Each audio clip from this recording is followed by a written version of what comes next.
Hello there. Welcome to the eclipse, the second one. The first one on October 25th, partial solar in Scorpio, and now full total lunar eclipse in Taurus. So, eclipses can have an effect on your life for even 6 months. And some are even saying that this eclipse might be even addressing issues that go all the way back to 2004. So, we're going to take a look at what this eclipse is bringing up. It's powerfully transformative and emotional for most people I've seen around me and customers, and doesn't mean everybody, but there's an awful lot of soul searching. There's an awful lot of situations destabilizing people's minds. And there's a lot of counseling I find, and people mentioning or talking in and around the concept of surrendering. You know, when you get to a point where you are having a crisis of faith, a crisis of will, too many things hitting you at once, can't think straight.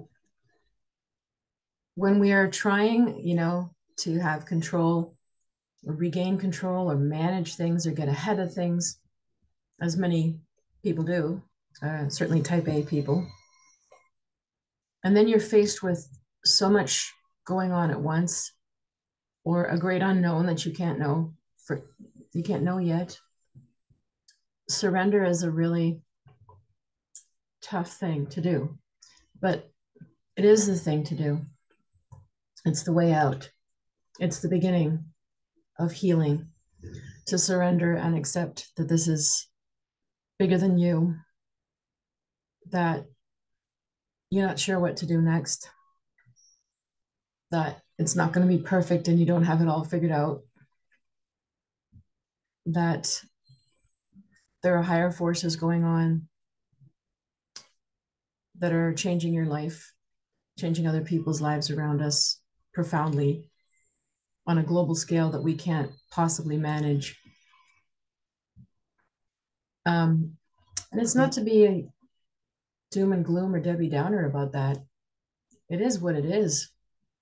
It's adapting to this transformative time where we're literally seeing the dissolution and then some rebirthing of society as we knew it, as we know it, as we want it to be. Hopefully, there's a lot still to go. Most people in predictions, whether it's based on Pluto's transit in Capricorn ending in 2024, well, actually, the first little pass of Pluto in Aquarius is going to happen this spring, March 2023. We're going to get a taste in this spring of what that new world might look like. And then it's going to retrograde.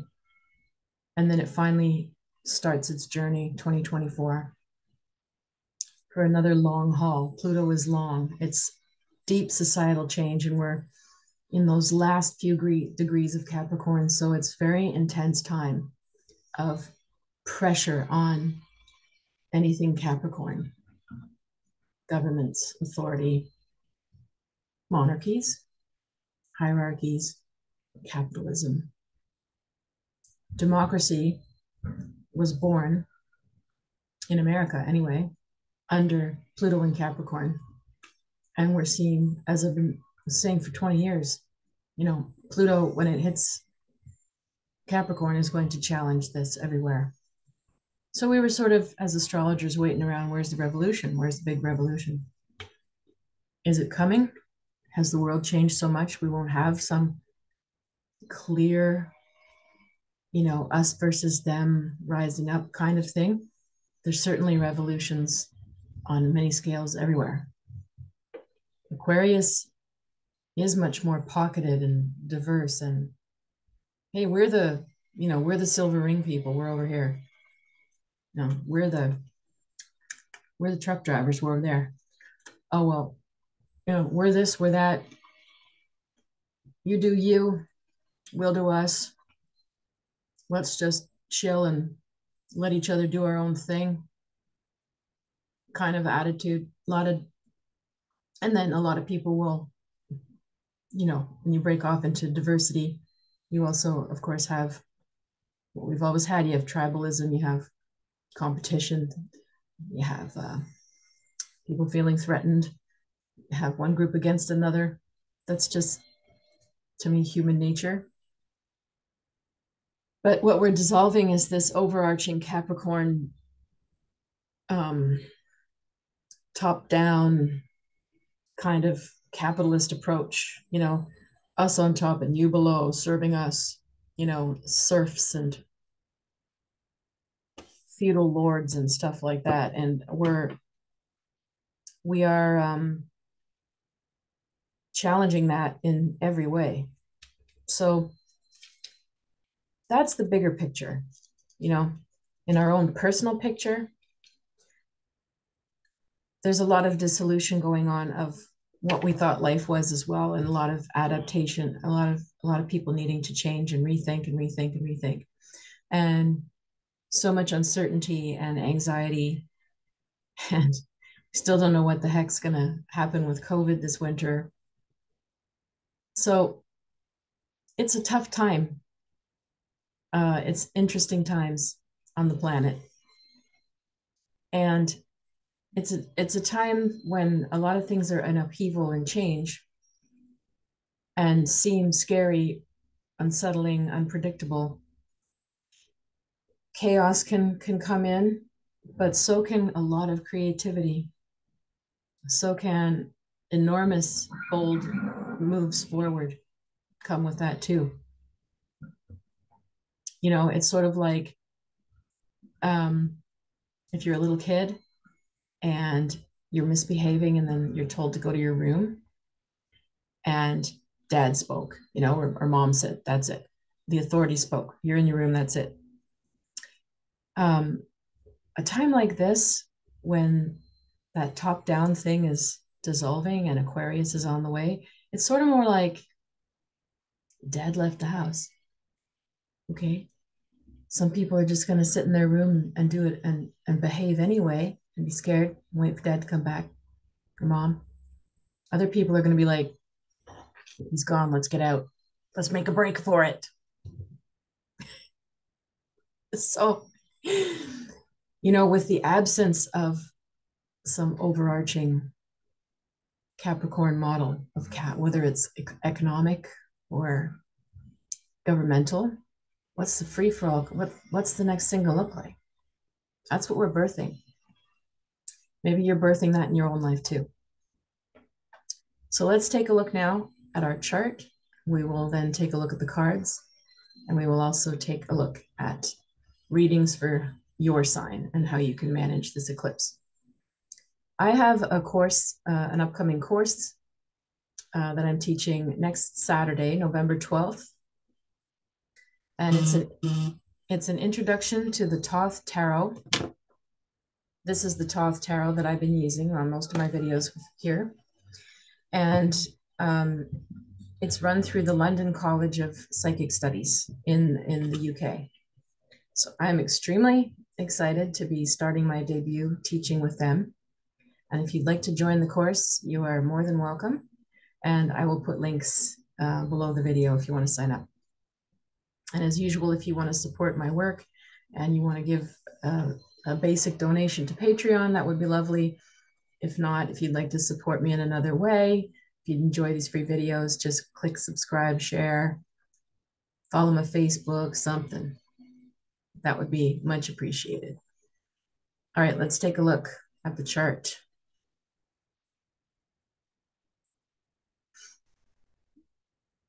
So this is, Eastern time, Eastern Seaboard, cast for New York.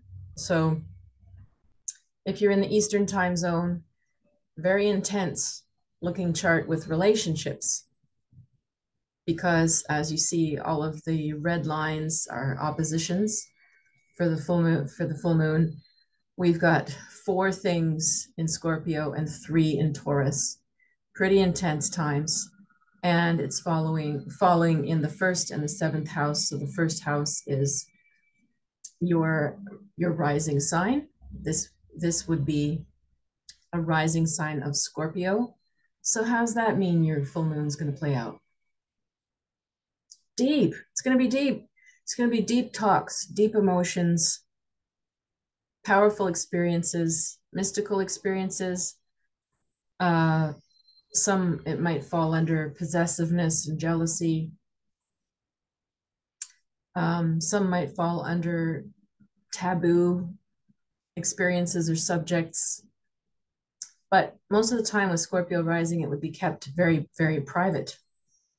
So you might be having discussions about things that are normally taboo, or you would not touch that topic or reveal as much about yourself, but you're doing it privately right now with people. And there's like a depth or capacity for a lot of intimacy with this transit. So even though it's really intense what you might be going through, the power to bond with other people looks really, really strong. Now, not for everybody, because when it opposes Taurus, you've got the moon and Uranus sitting together with the North Node. Yikes. And I say yikes because Uranus with the moon can just be like hothead, you know, radical decisions, radical actions, radical words, can be explosive tempers, can be busting out of jail. Like I said, dad's not home, let's run for it. It can be revolutionary as well, but it will certainly not be status quo, and it will certainly not be secure and stable and comfy, cozy like Taurus would like it to be. And the North Node is sitting right on it. So whatever you're compelled to jump towards, to break down and rebuild, to reconfigure about your lifestyle or your closest relationships, in this case, if it's 7th house, you're probably right on track, even though it will throw your security off, or something that you came to rely on as stable or you took for granted, or just your comfort zone. Whatever your comfort zone is, if you're ready to bust out of your comfort zone, then Uranus and the moon could really propel you into something interesting and new, bringing new people through the door and different opportunities, because the North Node is where we're supposed to be going. If, on the other hand, you're hanging back towards the South Node, which is Scorpio, and it's right on top of Mercury and the Sun, with Venus close by, close enough to the moon, but not to the node. So you're going to be deep in your rabbit hole, or your turmoil, or your trauma, or your intrigues. And you might be exploring yourself and your own depths on your own without a partner. Thing is, with Venus in Scorpio next to that Sun Mercury, there's an awful lot of like desire energy. I want it now. I want that. I want that so bad. I want that really, really bad, and I want it now, and it's got to be the way I want it. And you do not want to spend any time with any shallow, superficial BS. Venus, Sun, Mercury, and Scorpio, just you start talking about the weather or something trite, and they're going to look at you like, if they even bother talking to you. So again, like the depth of conversation, the depth of bonding is there, which is great. But the jealous, possessive, lusty side of the other planets together there could be problematic too, right? Because, you don't want something shallow. Maybe you have like a really great connection with somebody and then you just want to latch on. You're mine now, you know. Um, so we got to be careful a bit of like impatience and I want what I want when I want it. We might again have to surrender the timing, the timeline. Maybe you wanted something to happen in the next 6 weeks. Maybe it won't. Maybe it'll be in the next 3 months. Does it matter? You have to ask yourself, does it matter? Yeah, it might be disappointing because you really wanted it to happen that way, but does it matter? Same with relationships. Like you really want to be close to this person or you want it to work out with somebody. It's not quite happening the way you thought or as fast or the way, does it matter? You know, can we relax this passion basically? But passion can create a lot of fireworks and impatience and other things, right?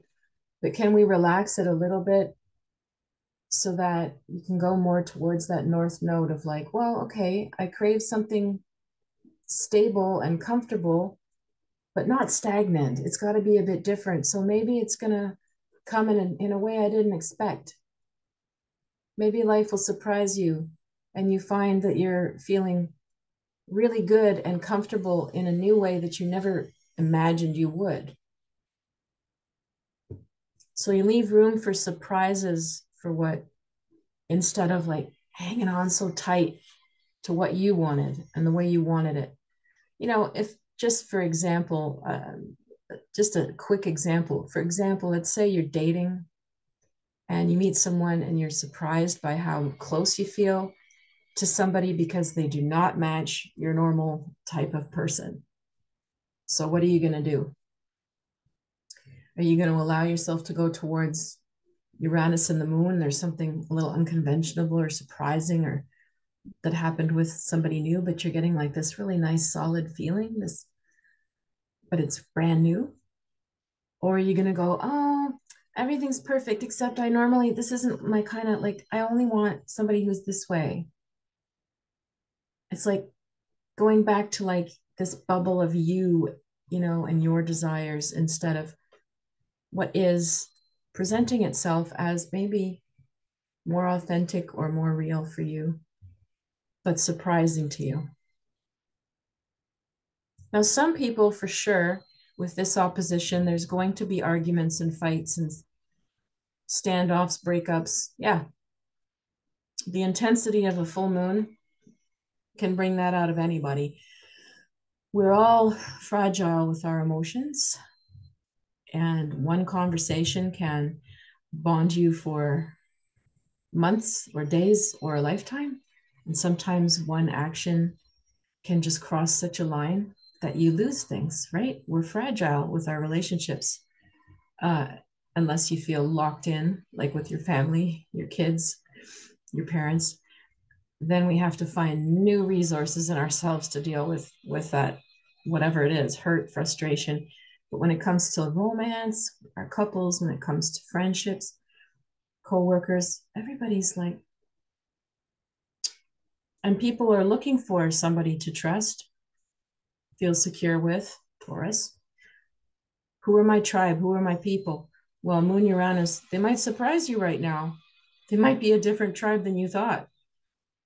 You might find yourself hanging out in places that you never thought you would hang out and actually enjoying yourself.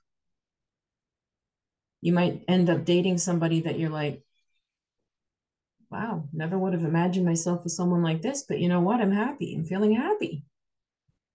But if we hang back to the other side,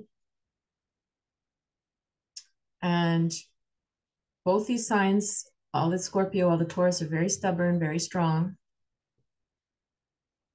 Misunderstandings or somebody's impatience or jealousy or somebody's radical announcement or, oh, there's a lot of fireworks possible with this full moon. separations or arguments or ruptures. But because it's an eclipse, it doesn't mean that it might last. It just might, you know, for a second you think something's gone, it comes back. That could be anything. That could be with people that you're dating. That could be with a business deal. That could be with a house that you thought would sell or get. Something just goes, oh my God, it's gone. What I thought, what I wanted is not. Oh, okay, something's back. Oh well, what is it? Is something slightly different in its place? Is it back, but with a surprise or other conditions, or something brand new come up that still allows you to do what you wanted to do? That's the kind of feeling it has. And for those that are not going through this kind of scenario, you do have a stable, close relationship. You really are not worried right now. What would this planetary configuration or eclipse do for your couple or for your, it'll give a lot of depth. It'll allow you to talk about the hard things, to share maybe old memories or trauma or the past if need be, to show each other your shadow side, perhaps more than you have. If you've got that level of stability, the relationship can handle it right now. You might be surprised to find out your partner has views or opinions or things that you just never knew until now. So with the Uranus and the moon there, it could liven things up and it could bring you closer for those that are not falling in the other patterns, that I mentioned. So let's take a look at what aspects come out of it, because there's some other difficult ones here. So look down at the bottom. The red triangle, Mr. Saturn here. Saturn in Aquarius. And it's right on the IC. You see that IC? Imium coli, that is the fourth house. And when things hit the first house like this, although it's not exactly, it's 8 degrees, that's 16. It's just the widest allowable orb of degrees. But Saturn is right on it. Now, when things hit the fourth house in a chart, a lot of things move at once. New homes, relocations, and changes in the family structure, changes in relationships, changes in careers. It activates the whole cardinal axis, as we sort of say. It activates the rising and the descendant, the midheaven, and the IC. So career, your self-image and how you present yourself or your physical body, your intimate relationships and partnerships, your home and your family and your roots. So part of why this eclipse is such a big one, especially in this time zone, is because it's really activating something to move forward. It's going to be hard for it not to. It's not like some other moons where it's sort of your choice or it's very pondering, very like mulling. It's in your head, thinking. No, this one, it's like earthy and it's the stubborn signs and it's like, no, this is done. This is over. This is happening.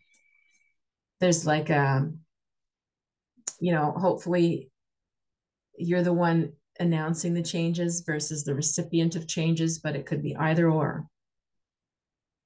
And then you have to reconfigure. Oh, well, this surprise happened. Then what am I going to do in the face of that? So Saturn and Aquarius squaring off with these things is like, the Saturn-Uranus square has been around a while. We've mentioned it every time. And this is the last one, the last square of Uranus-Saturn. So as you've been listening to my videos, probably for the last year or so, Well, let me see. When did the last one happen? The first one, Saturn Uranus. I think it even happened just after the insurrection in 2021. So we've been dealing with a long haul of Uranus Saturn. Just this sort of life lesson of actually practicing diversity mixed with this desire to break free and bust things open. It's been a weird, intense journey, right? 2021 and 22. Things have felt strange. Wouldn't you agree? Everybody, lots of people I talk to, we feel like you're in the twilight zone all the time, or like you're in two worlds. And so this is the last square, meaning with all that Taurus and Scorpio and squaring off, you might be making a final decision on something. You might finally heal something. That'd be nice. You might finally go, oh my gosh, I am done with this. I am so ready for the next chapter, and I'm this pattern. I get it. I'm not doing it anymore. I'm free. That's the best side of that square. Liberation from what binds you, learning the lesson and being free. If you haven't, then Uranus and Saturn and all this opposition might just kick you into like another, you're forced to change here. You know, you might call it a day with something or someone. You might say, no more. I'm done. I'm over this. I'm out of here.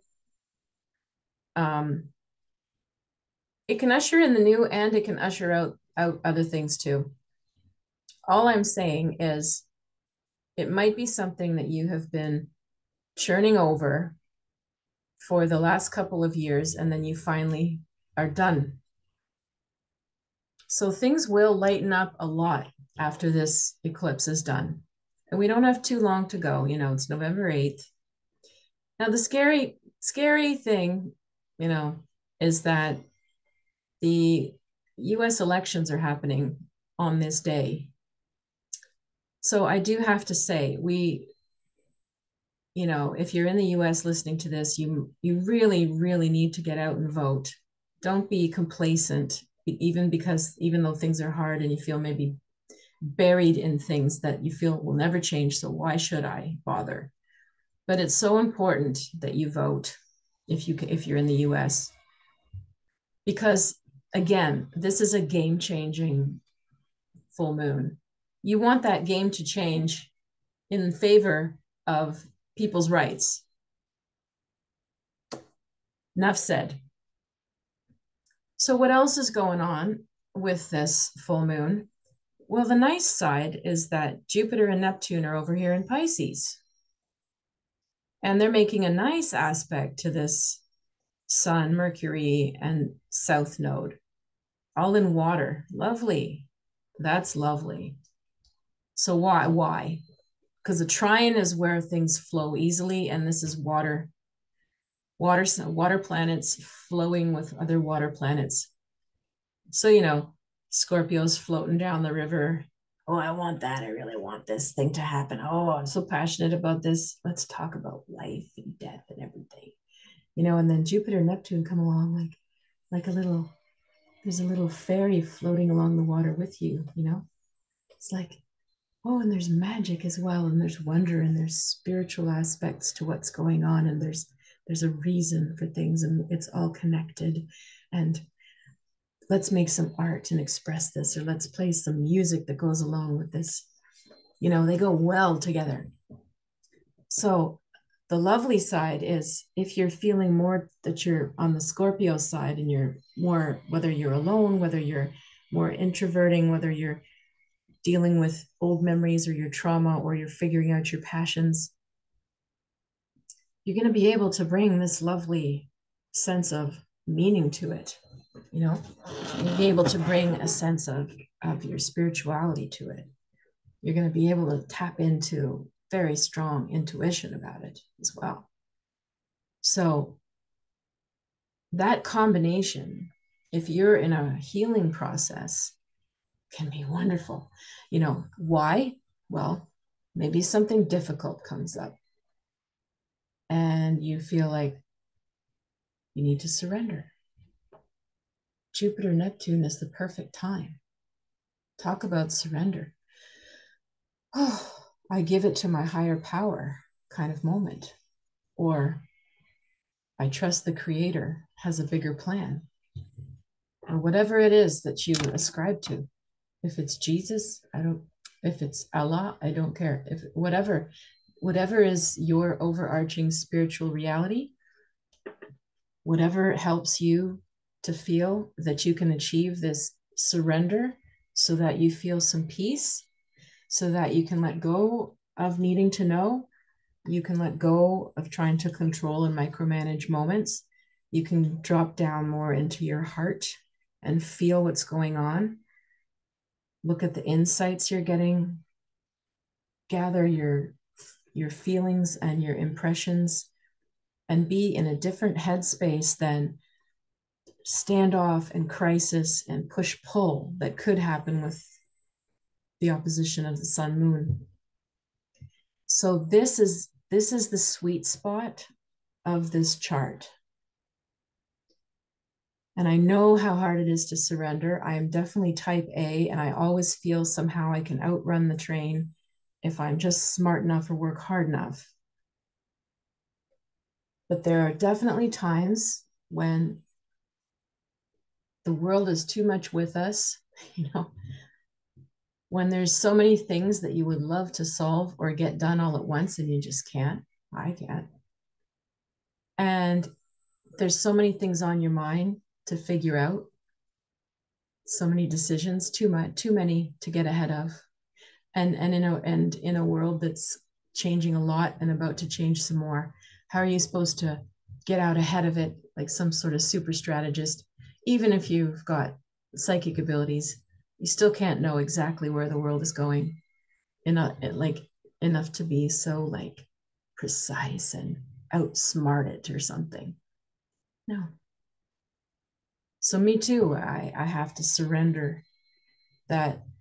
I'm going to trust what I know right now. I'm going to trust what the deepest drive is. I'm going to be as practical minded about it as I can. And then I have to sort of let go of the timelines or the outcomes. Sometimes surrender is asking for help too. Oh God, type A people hate that. Tauruses hate to ask for help. They want to be the helper. Scorpio doesn't need help. You know, they're the ones seeing what's going on behind the scenes. They'll tell you they're not going to, no, they don't want to ask for help. Very tough for them to ask for help. Taurus might enlist help though, a little easier than Scorpios, I would say. But Jupiter Neptune is there in Pisces, like, I'll help you. Yeah, no problem. I can do that, you know? Or like, are you sure you're okay? Would you like me to do this? Would you like some help with this? There's definitely that level with Jupiter, Neptune, and Pisces of like tapping into people's needs somehow and having compassion and offering and in sincerity. That's there in this chart too. Just beautiful. And maybe you'll be able to surrender a little bit and ask for some help if you need it. It's so hard, I know. You have to have faith to surrender.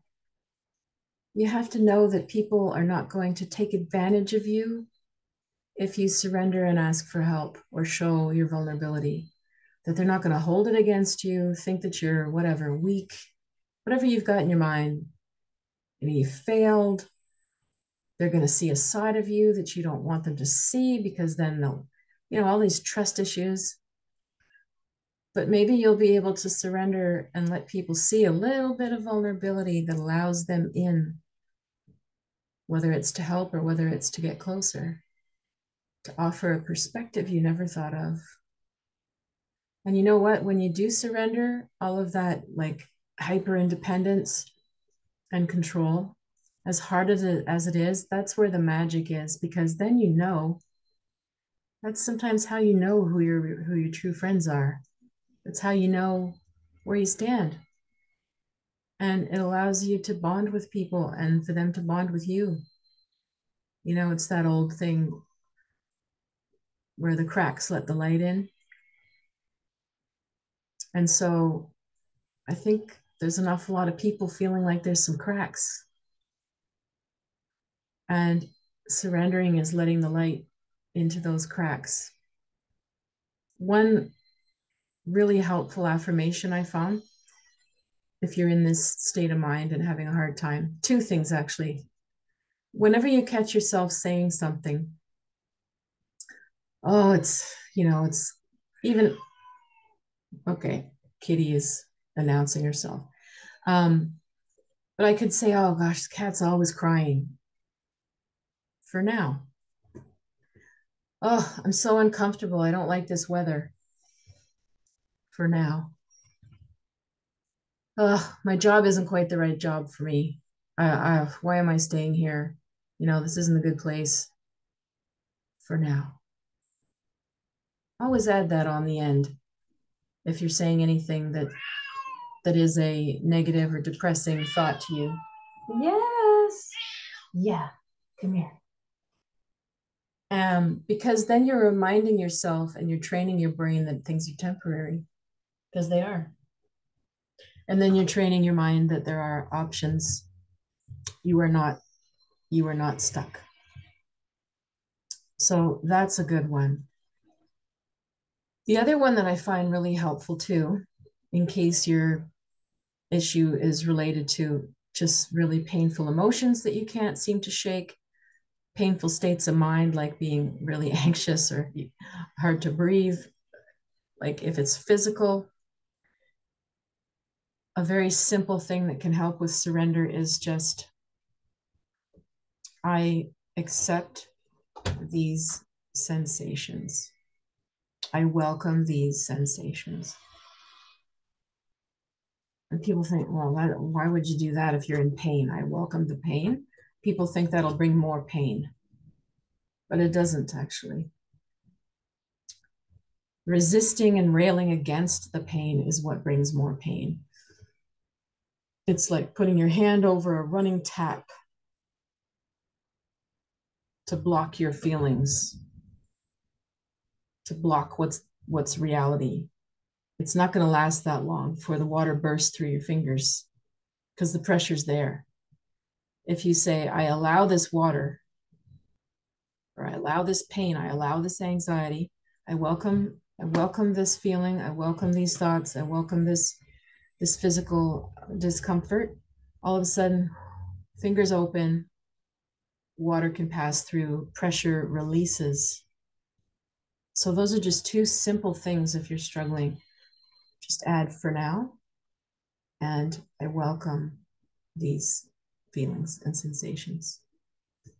So I think it's lovely to see that there is a higher sensibility to this new moon that could bring healing, intimacy, and surrender. Now, the last couple of things that are nice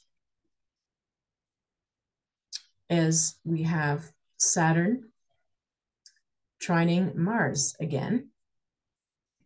That's been in the last couple of moons. It's nice because they're both air signs. They're both trying to find solutions. The Saturn that is, the teacher, the structuring, the what's trying to take us forward into the next age, challenging everyone, is supported by the curiosity and social life and diversity of Mars and Gemini. It's sort of like the assistant, to the boss. Saturn's the boss. I would like you to do this, and I would really like you to do that, and I would like you to be aware of this. And I'd like you to go do that because this is what has to be done if we're going to build a new world. And Mars and Gemini goes, okay, sure, I'll shake hands with them. Where do you want me to go? Oh yeah, I know someone who knows them. And it facilitates that energy. So again, that's like a softer place to be than this major conflict. Stay curious, stay open, keep talking, keep meeting people, keep learning things. Also, even we have Pluto making nice aspects to that surrender energy. And we have Pluto making nice aspects to Uranus, Moon, and North Node. And Pluto is also all about transformation. So it's supporting this whole thing of like, let go and see where life takes you and try to trust that it could bring you to a better place or a better thing, a better person, a better scenario than what you think you want so much. So this really requires faith to surrender that much. But this is where this lunar cycle, I think, is very powerful for that. And if you're able to do it or have help to do it, it would be really profound. So let's take a look now at our tarot. Sort of felt inspired there for a second once we got to the Neptune. All right. I'm just going to burn a little bit of my Palo Santo here. I love the smell. I don't use it that much because, I don't think we should be chopping down every tree just because some crystal shop wants to sell tons of Palo Santo. But for sacred things, like when I do these readings for everybody twice a month, I don't feel guilty about that. I love the smell. It's so wonderful. And it's just good to cleanse your cards if you're using your cards.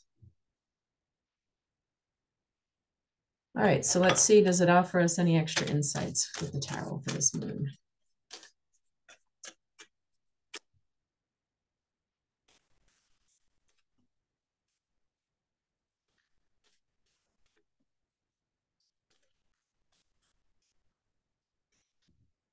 Okay, so our first card here is the Emperor. Well, that's the ultimate authoritarian card, government. And this Emperor is pretty fierce. In other decks, sometimes he's an old man who just looks like he's retired from battle. And because of that, he's not really warrior-like anymore. He's not so severe. But this one is definitely ready for the battlefield.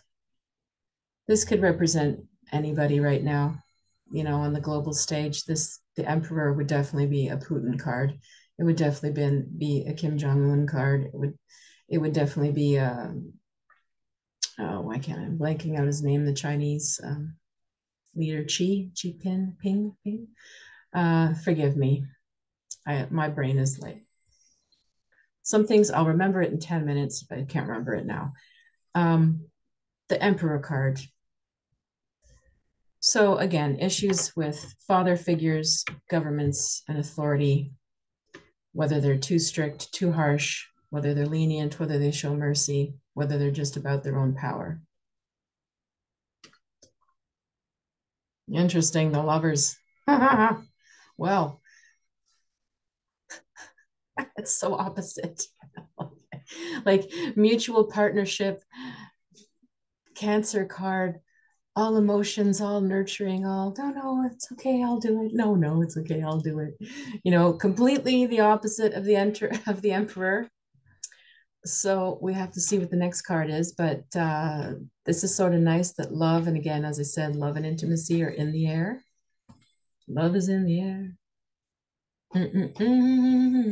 All right. Our next card is 10 of Cups. So it's supporting the cups. It's leaning more towards the softening, the opening up. The 10 of Cups, though, look at it. Look how many cups there are. Isn't it a little bit like, how many cups can I fill? So this is my burnout card because if you look, the top of it looks like there's a red cloud. It almost looks like a head with a neck, this card, right? And if the head has like a red cloud around it, like brain fog, you know, just like I had where I can't remember the name of the Chinese prime minister. Brain fog.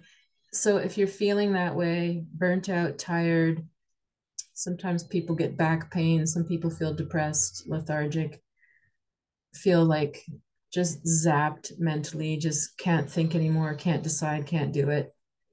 Think, be careful, see if you're burnt out. You might need some rest. But the Ten of Cups can also be a nice time where, like groups, communities, and families join together and help each other out or bond. So it's still not quite clear to me the story of these cards yet. Let's keep going. My goodness, cups, cups, cups, cups. Now we have a Scorpio card, Six of Cups. Which planet? Is it Venus? Sun. Sun in Scorpio. And the card says pleasure. So this is nice. We get a feeling with this of being like on the seaside, floating along in our golden cups. But the waters are deep, right? Look how deep those waves are. So it's not just like happy little surface emotions and surface sharing, it's deep. And the pleasure factor when it comes to Scorpio also definitely includes sexuality and eroticism. And so it's usually a good card that way. I don't know. It's looking like there's sort of love is in the air here for people. Hopefully, if you're with the Emperor, if that is the archetype of one of them, that there is not a imbalance. Because the Emperor can be a good card. It's just he's very strong. Like if you get an Emperor who has mercy and compassion and can yield unto you and will actually step up and take care of things and have integrity, be responsible, he could be an amazing partner. It's just we're at a time where we're so cynical, we don't think anyone like that exists. Maybe I'm speaking too much myself. So next card, a 3 of Wands. So the spirituality card, virtue. Sun in Aries. Wow. Amidst all of this, the Sun in Aries would say to remember, again, your spiritual side, simplify things, keep things pure. Remember that there's you, your partner, and spirit. Remember that your energy combines with whoever you're with and creates something bigger than the both of you. And some Sun in Aries would also remind you to take care of yourself, not lose yourself, despite how tired or wound up or wonderful or whatever's going on. Try not to lose yourself. Stay centered here. And then we've got the moon. The moon is sensitive to what it's around this card. So if it's around a bunch of good cards, and so far it is, the moon can deliver that otherworldly, magical, synchronistic, mysterious, in a good way kind of energy, like the Jupiter Neptune vibe. It can create a bit of a high, a bit of a hysteria, a bit of a bliss kind of feeling if it's around good cards. It can add a bit of magic to whatever else is there. If, however, it's surrounded by negative cards, it tends to be that this bliss or this high or this ooh you're getting or this mystery actually has something quite shadowy behind it. That it could be deceptive, it could be just self-deceptive, and we'd have to be careful. So we have to see what our next card is, whether this moon is the magic-y kind or the be careful kind. But so far it's near this, it's near the virtue card. That's nice. And it's on the other side of worry. But the worry card is sort of, it's innocent. It's just us worrying ourselves to death. It's really nothing sinister about anybody else around us to be careful of. So I'm getting more the nice magic like feeling that about this set of cards, that you might be able to somehow put some of your worries behind you and really turn a page during this full moon. Ah, and the Fool. Oh, nice. Yes. Oh gosh, if you can end a chapter of your suffering, if you can find a way to let go truly of something that you've been suffering with, the Fool is next. You will embark on your next chapter. You'll have a vision for what you want going forward and not be dragging something from behind. So this is beautiful. Wow, I'm almost wanting to cry. These cards are good. And finally, we have the Prince of Swords as our last card. And usually I always warn you about him. He's scattered. He's clever. He talks a good game. He's smart, but he's very inconsistent and scattered. And so you might be feeling this way in your new chapter. Maybe you feel like you're all over the place. You could encounter someone like this as you begin your new chapter, and we just want you to walk around him. He's not harmful unless you start to, sink your hooks and count on him. So that would just tell me, if you arrive in this really great Zen surrendering, letting go, and somebody comes in who seems really exciting and high, just chill, just test the waters and see if this person is consistent or who they say they are. Just take your time. Don't lose your good vibe there. I'm going to pull one more. Okay. Last one, the Chariot. Okay. So if the Chariot is our last card, we're basically overcoming obstacles and consolidating our energy to go forward. So the Prince of Swords in that case would just sort of show, maybe not a person that comes in, although it could be, but it could just be our own diverse, scattered, spreading ourselves too thin, even if in excitement. And the Chariot really is like, we can't have 4 people driving this chariot in 4 different directions, can we now? So he's trying to bring everybody back to a goal, to stick on path, and using enormous strength to do that. And so it might just represent, like, be excited about your new chapter, but also rein yourself in a little bit. Don't disperse it so quickly. Wow, I like this reading. All right, let's just see how it'll go for each of your signs during this eclipse. I'm just going to be really general. If there's any kind of indication of how it will play out for you or advice for you in particular during this lunar eclipse. So Tuesday, November 8th, 6 a.m. Eastern time zone. All righty. Aries, start with you as usual. Excuse me, itchy nose, itchy lip. All right, so what is your eclipse advice or message? Your eclipse message, Aries. Okay, so you've got the Judgment card, or the Eon as he calls it. So you've got a big decision to make. And the decision is something that you won't be able to go backwards from once you make it.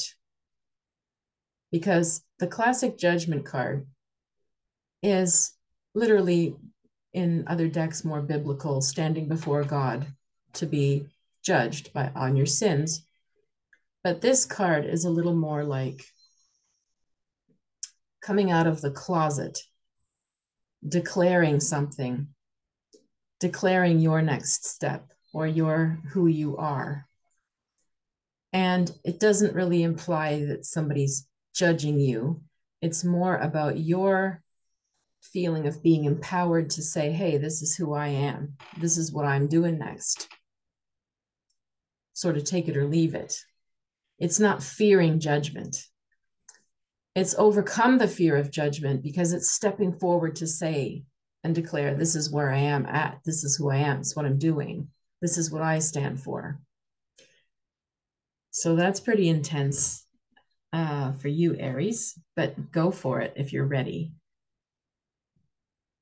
All right, I need a little bit of kombucha. Love it. So, Taurus, what is your eclipse message?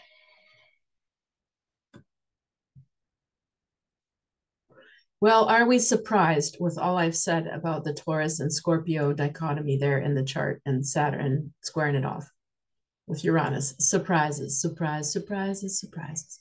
The death card will, pull the rug out and then it will present you with something brand new. And it's upsetting and shocking when it happens, but the thing that comes in its place is quick and better than the other thing that you thought was so great. So you have to expect to go through some sort of shock or death and rebirth in this eclipse, which makes total sense. It's in your sign.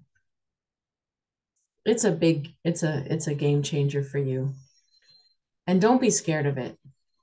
In some other decks, the death card is riding through town, stomping and trampling on people. Seems to have no mercy. This death card, this guy, he's cutting away the strings of all these souls that are trapped and he's freeing them. So this is how you have to look at it.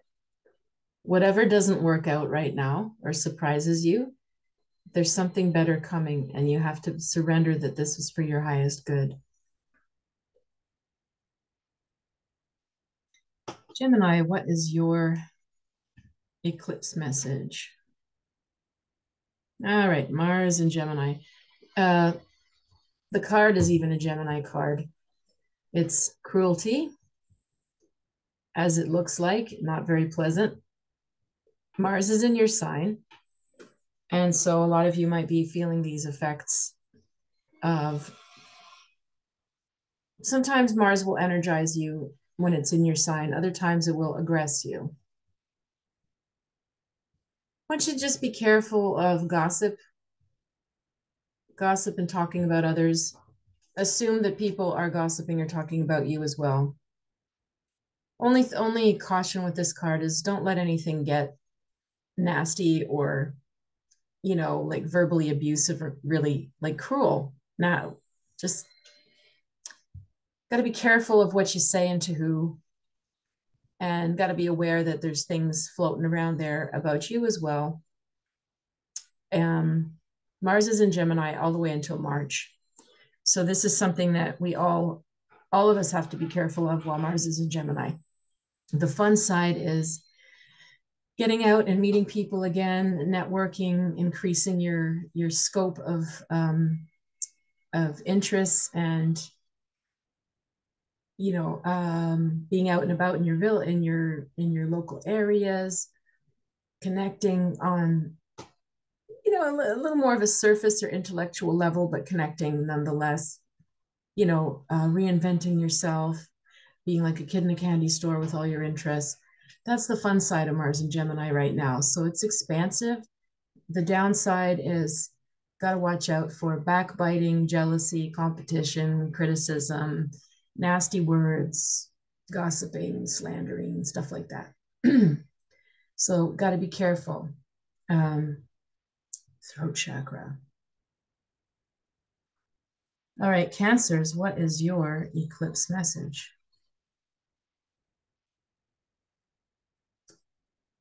Ah, the Empress. That's very Cancer-like. She's the Divine Mother. So, are you a Divine Mother? You probably are. Maybe you need a Divine Mother right now. Maybe yours is in real life, and maybe she isn't. So, time like this, if you're in any difficulty, you turn to your Divine Mother. And that might be something like Mother Mary or Kuan Yin. Um, I'm blanking out on other goddesses and stuff right now, but you turn towards your Divine Mother energy. You can do it for yourself too, mothering yourself, nurturing yourself, looking to other people around you who can fulfill that role for you, and you're probably playing that role for others right now. It's a nice message. The eclipse will probably not be so difficult because you've got that inner strength of being that mother to yourself, to others. You only need to be careful that you are seeking it for yourself if you need it, if you're depleted, to call upon that strength of a Divine Mother figure. Leo, what is your eclipse message? You got the Four of Swords. So this is definitely a networking card. It's Libra, Jupiter in Libra. So this is like super, super social, quick-minded, lots of talking, lots of texting, lots of reading, lots of late night discussions, lots of emails, lots of making it happen. The card actually says truce. You've got four swords laying down in the middle of what looks like sort of chaotic lines. So creating a space amidst all of that flurried activity that you've got going on and all the people you've got going on, creating a space to have a good talk and iron some issues out with somebody. Whether that's amongst a group at work or a family group, or with, it can be between two people as well, but this seems multiple. So it might be within a family group or a work group or a community group that you belong to. It's necessary to sit down and like, don't just talk for talking's sake. You know, Jupiter and Libra just loves to talk about, I don't know, types of bread for 24 hours. Like it'll just fill the airwaves is my point with whatever, because it likes to talk. So make sure if you're talking a lot and you're trying to solve things, that you go deeper with people and create a space where people can actually share so that you get to that resolution and truce. Virgos, what is your eclipse message? Oh, it's nice, the sun. So Virgo, you need to stop mulling things over, the weight of the world, overthinking, spending so much time on the details and the nitty-gritty and the micromanaging. You need to find some fun, something joyful, something light to lighten your spirit. So you need to get outside and play.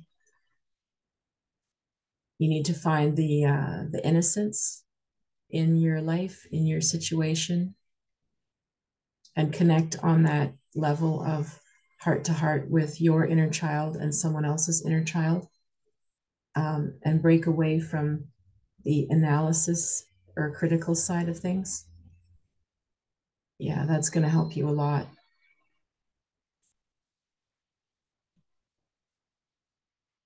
All right, Libra, what is your eclipse message? Hmm. Okay. Tower. Um, Lots of things are about to change that are long overdue. Um, Sometimes that is exterior stuff you didn't expect, but sometimes it's internal. You might, again, this one really screams of needing to surrender. Because when the tower shows up, usually we've been holding something together for far too long, way past the due date. So when it shows up and stresses us and says, "Hey, this isn't working. You can't, I can't do this anymore." It kicks us off our feet, you know? So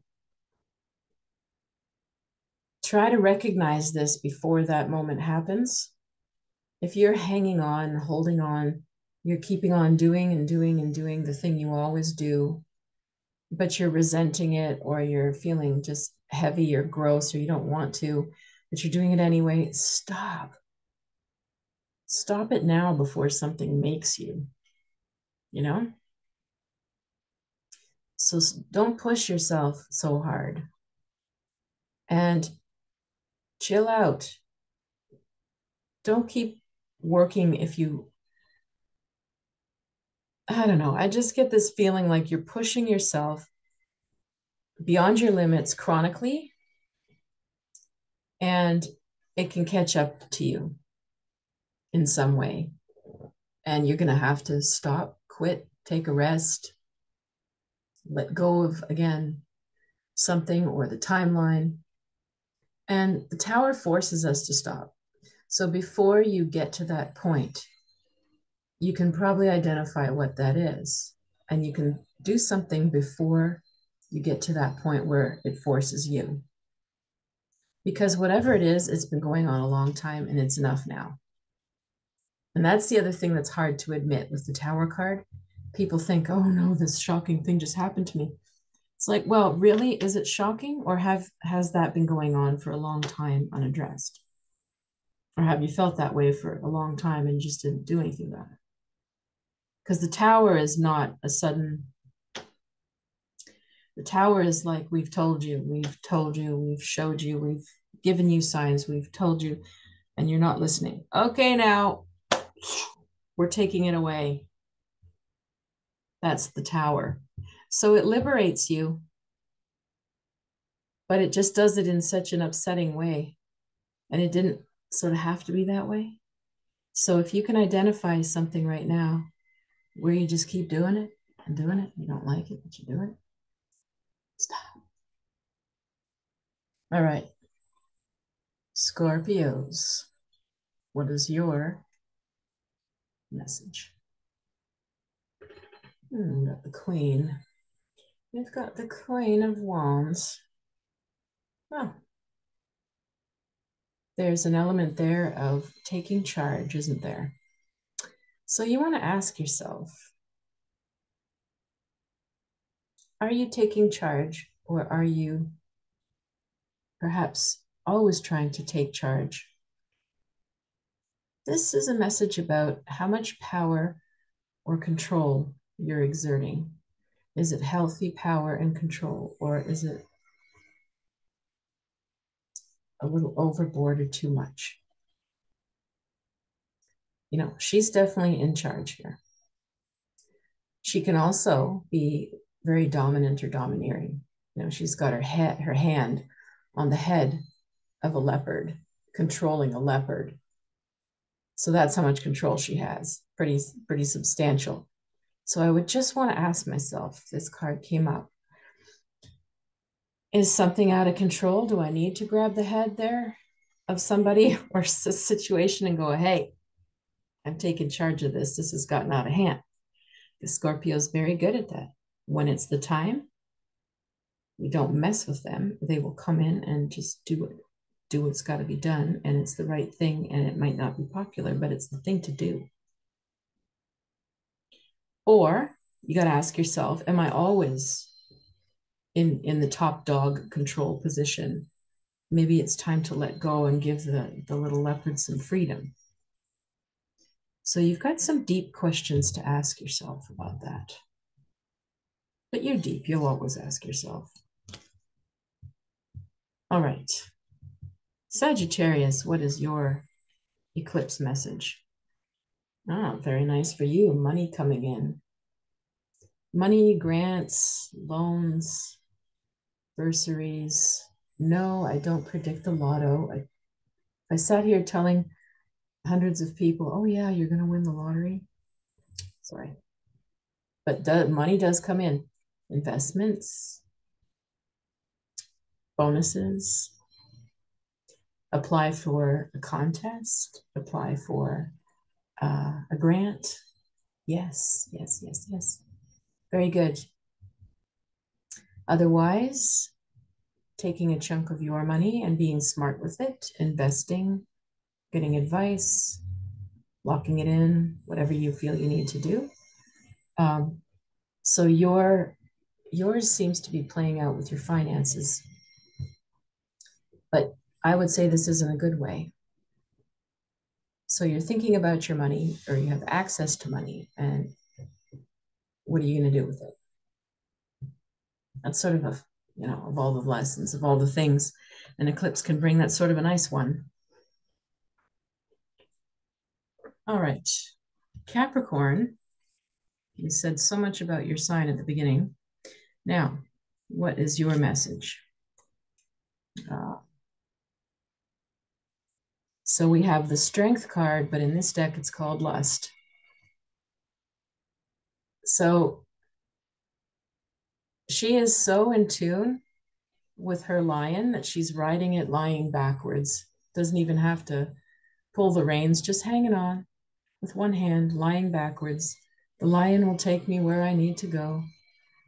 Talk about surrendering to your passion and trust and tapping into the source, a deeper source. You see, she's reaching up, grabbing some source of tremendous passion and change, because there's all those snakes at the top of the card above the horizon, which would represent transformation, and there's many of them.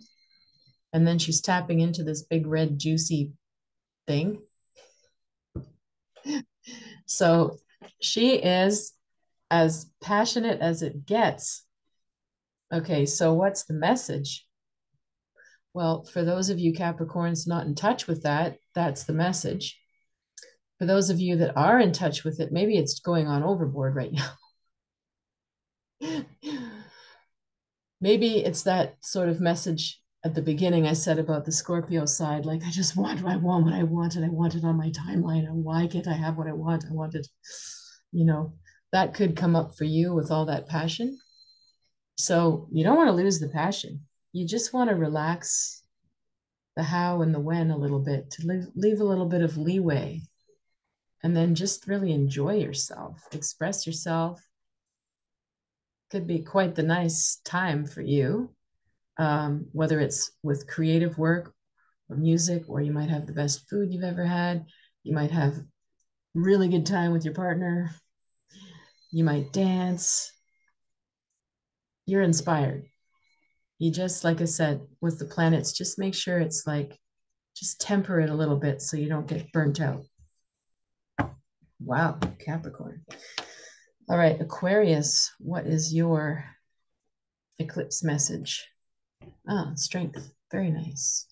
Well, you definitely feel like you're being a strength for others. Saturn in your sign has been hanging around, right, for the last year and a half or so. So you feel it. You feel maybe a little older, a little wiser, a little more firm, a little less free, but responsible. Some of you, though, I know Aquarians that are actually feeling more free, others aren't. But the strength card feels like overall you're doing well and you're a source of strength for other people. Other people are coming to you. And the strength card is a Sagittarius card, the moon in Sag, which means you need your freedom as well. So in giving yourself your freedom and giving other people their freedom, that's where you get your strength. So it's looking quite well balanced for you, even though you've got, you know, those planets squaring off.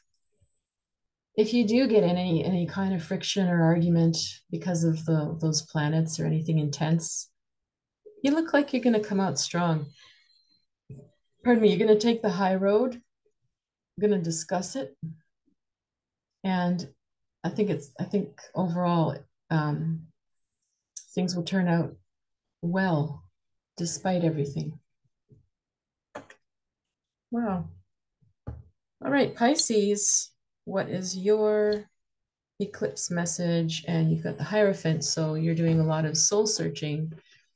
You're doing a lot of thinking, pulling back a little bit, maybe laying low, watching things, reading things, pondering life. You could be speaking to a therapist or counselor, or coach, or like a trusted, advisor, even if that's one of your parents or grandparents. With this card, you could be consulting a spiritual advisor with this card. That might be the only advice of this card, actually, if you're feeling the need. If things are bothering you, you might just want to turn back to your to a spiritual advisor on some level, um, or go back to literature or music or movies or whatever brings you that sense. So you're really deep in thought, deep in reflection. And that's the best way for you to handle this eclipse as well. So this is quite an interesting, intense reading to give.